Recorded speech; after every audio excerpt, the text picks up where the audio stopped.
Hi ಸ್ನೇಹಿತರೆ, ಎಲ್ಲರಿಗೂ ನಮಸ್ಕಾರ. ಎಲ್ಲರೂ ಚೆನ್ನಾಗಿದ್ದೀರಾ ಅಂತ ಭಾವಿಸ್ತೇನೆ. ಬನ್ನಿ ಇವತ್ತಿನ ಪ್ರೊಫೈಲ್ ಬಗ್ಗೆ ನೋಡೋಣ. ಇವರ ವೈಯಕ್ತಿಕ ಪರಿಚಯ ಬಂದು ಹೆಸರು ಪ್ರೇಮ, ಊರು ಮಂಡ್ಯ, ವಯಸ್ಸು 34 ವರ್ಷ ತುಂಬಿದೆ. ಸ್ಥಿತಿ 7 ವರ್ಷಗಳ ಹಿಂದೆ ಗಂಡ ನಿಧನರಾಗಿದ್ದಾರೆ. ಆಸ್ತಿ ಸ್ವಂತ ಮನೆ ಇದೆ.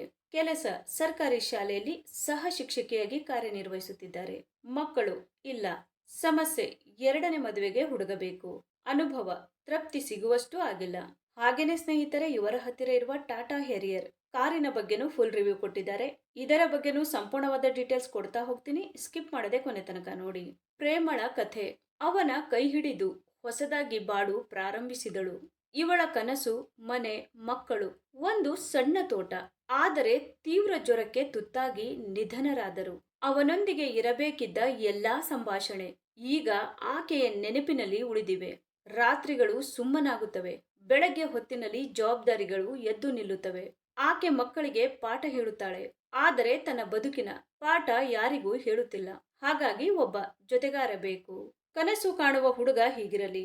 ನಾನು ಮೌನವಾಗಿದ್ದರೂ ಮನಸ್ಸು ಮಾತನಾಡುತ್ತದೆ. ಕೇಳಬಲ್ಲವನು ಬೇಕು.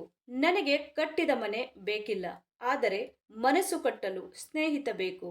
ನಾನು ಜೋರಾಗಿ ಪ್ರೀತಿಸಲ್ಲ, ಆದರೆ ಸದಾ ಪ್ರೀತಿಸುತ್ತೇನೆ. ಓಕೆನಾ? ಬಾಳಲ್ಲಿ ಮುದುಕರೇ ಆದರೂ ಪ್ರೀತಿ ಕನಸು ಕೂಡಿದ್ದು ಆಗಿರಬೇಕು. ಕುಡಿಯುವವನು, ಶಂಕೆ ಪಡುವವನು, ತಿರಸ್ಕಾರ ಪಡುವವನು ಈ ಬಾರಿಗೆ ಬೇಡ.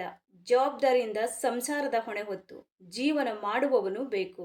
ನಾನು ಇಷ್ಟದಲ್ಲಿ ಬೇಗ ಕಮೆಂಟ್ ಮಾಡಿ ತಿಳಿಸಿ. ಹಾಗೇನೆ ಸ್ನೇಹಿತರೆ, ಇವರ ಹತ್ತಿರ ಇರುವ 2024ನ ಟಾಟಾ ಹೆರಿಯರ್ ಅಡ್ವೆಂಚರ್ ಪ್ಲಸ್ ಎ ಕಾರಿನ ರಿವ್ಯೂ ನೋಡೋದಾದ್ರೆ ಒಳಗಿನ ಫೋಟೋಗಳು ಎಲ್ಲ ಈ ತರಹ ಇದೆ ಅಂತ ಹೇಳಿಕೊಂಡಿದ್ದಾರೆ. ಇದರ ಪ್ರೈಸ್ ಬಂದ್ಬಿಟ್ಟು 22,45,000 ಆಗಿರುತ್ತೆ.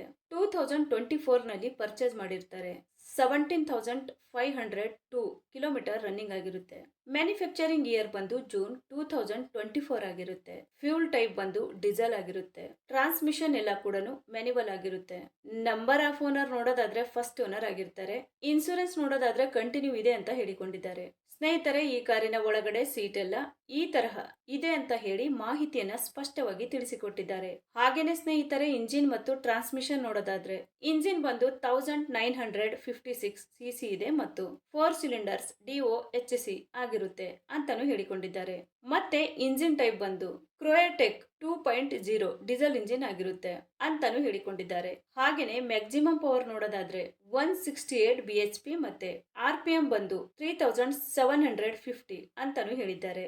ಮತ್ತೆ ಟರ್ಕ್ ಬಂದು 350 Nm ಆಗಿರುತ್ತೆ ಅಂತಾನು ತಿಳಿಸಿದ್ದಾರೆ. ಸ್ನೇಹಿತರೆ, ಇದು ಇಷ್ಟು ಈ ಒಂದು ಕಾರಿನ ಕಂಪ್ಲೀಟ್ ರಿವ್ಯೂ ಆಗಿರುತ್ತೆ.